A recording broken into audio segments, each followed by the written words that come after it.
Hey Nandu, Hey, how's it going? great to catch up with you. As ever, a pleasure. Folks, Nandu is actually one more of those extremely interesting people that I've met. Nandu is actually born and brought up in the US. You were born in India, but brought up entirely. I was born in Boston. Born in Boston. Raised in Texas. Right, raised in Texas.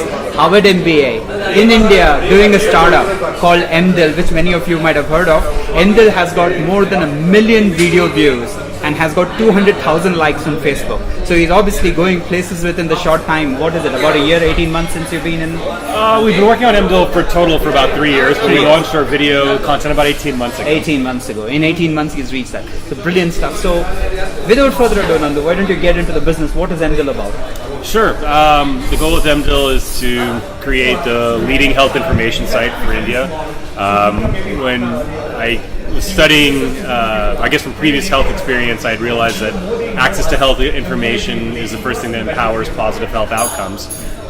So when we looked at the challenges in India, we saw that that across the pyramid, from the bottom to the top, that many Indians just didn't have access to accurate, empathetic, and compelling health information.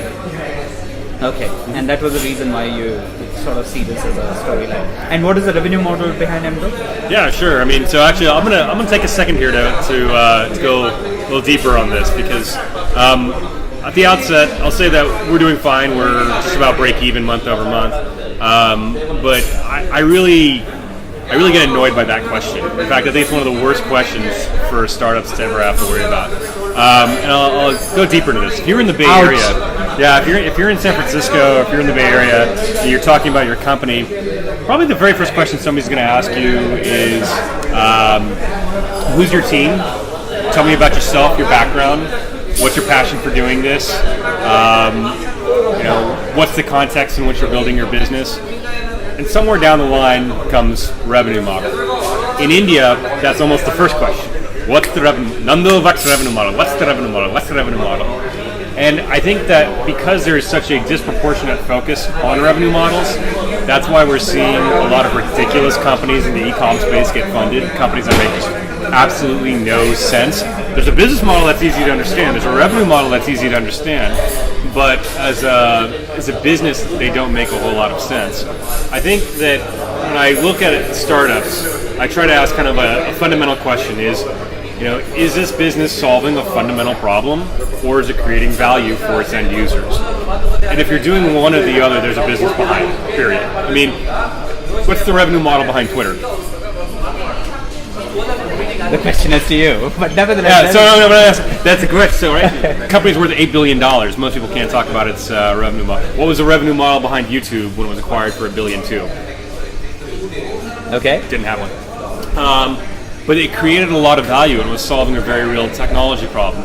So I think that when I look at the landscape of Indian startups and I see that there's such a disproportionate focus put on revenue models, it comes at the expense of building really valuable businesses that solve problems or create tremendous user value. So if I think about Mdhl, in my company, as I've railed upon that for a minute there, let me try to describe. In public, that too. Oh yeah, please. And insulted me to both. Yeah, no insult, none at all. Don't worry, it's going to go online anyway. None at all. This is my general complaint about startups in India. Is again, there's just that disproportionate focus on revenue model and not focusing on one of those two questions: is this solving a problem or is it creating value? So when I think about Mdhl,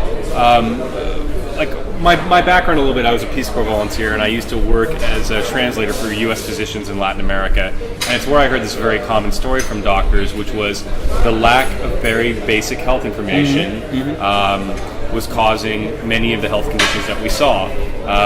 Here's a mother with 3 children, but none of them are inoculated against polio. You don't have to reinvent the vaccine. The vaccines worked for 85 years, but somehow they're just not getting the information. Here's a teenager looking for information on birth control, family planning, sexual health. These are very taboo topics. And as a result, things like HIV and unwanted pregnancies disproportionately affect those who don't have access to information.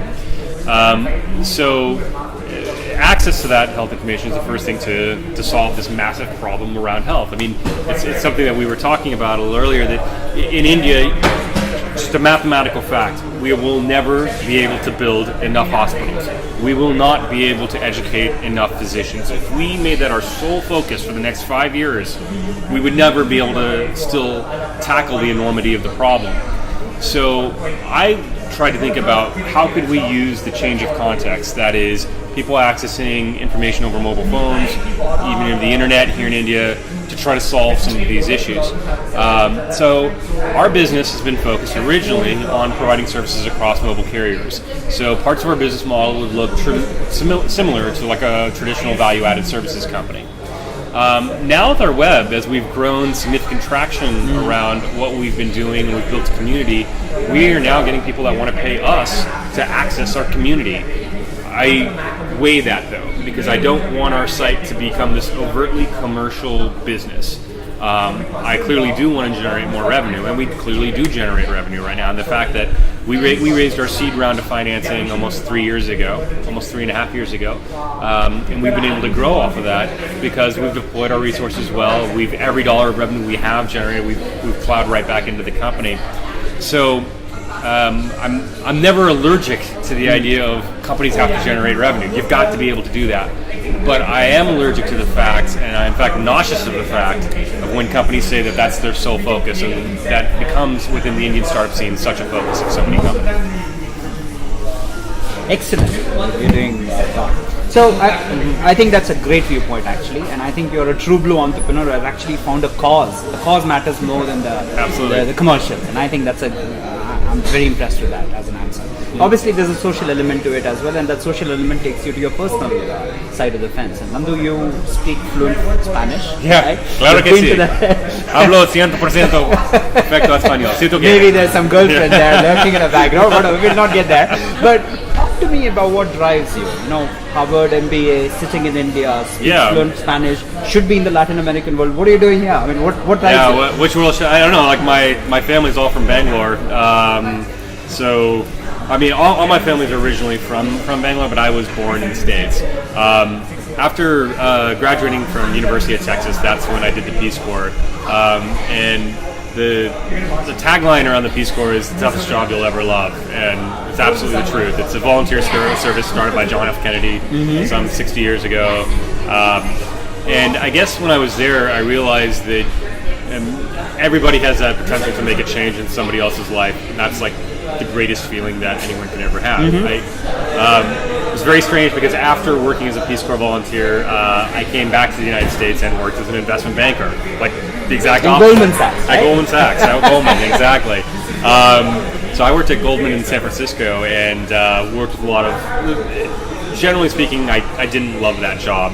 I did really enjoy, however, working with entrepreneurs, and that was one of the aspects of my job is that I got to work with. Bay Area, Silicon Valley, venture capitalists and entrepreneurs who were building and financing companies and learning about the mechanics of risk management and how do you really analyze an opportunity.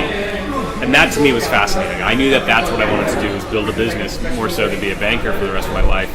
And that's when I transitioned, went to business school at Harvard. And I think that, and this is the question I always say, like, I think the toughest question you'll ever have to be faced at graduate school, whether it's at Harvard, Stanford, IIM, wherever you go, is this very difficult question. And it's the question that most people just, quite frankly, never really answer, which is, what do you want to do? Like, what do you really want to do with your life? Like that. Do you really want to be a consultant at McKinsey and fly around all the time? Do you really want to be a banker at Morgan Stanley? And if that's what you really want, that's wonderful. Then do it and love it and excel at it. But the fact of the matter is most people make decisions based on short-term economic incentives or doing it because the rest of the herd tells them this is the right thing to do. Like, of course you want to be a consultant. Everybody else is a consultant, right? And that herd mentality thinks, it lands, you see it everywhere, by the way. I mean, 1/3 of Harvard goes to consulting every year. And, most of my friends who are now 5 years out will say that, they did it for economic reasons, but do they love it? Probably not. And so, for me, I think that one of the things that I realized was, there were days when I was at Goldman and you devise a trading strategy, and hallelujah, you made $1 million for a millionaire. And part of me felt like, well, If I didn't do it, well, some other monkey from MIT or Duke or Stanford or Wharton or somebody else would come in and do the same job. Got it. It's like you're really nothing that special. But there were days when I was in a village in the Peace Corps, and you realize that you've come in here and you've helped people live a better life. You've helped, provide a medical clinic to people. You've helped educate somebody to learn how to use Microsoft Word, to learn how to use the internet. And you realize that if you weren't there, that quite possibly nobody else would be there. And that feeling of helping somebody is the greatest feeling I've ever felt. Brilliant. And on that note, best of luck. Thank you. I'm sure you'll do well. I appreciate it.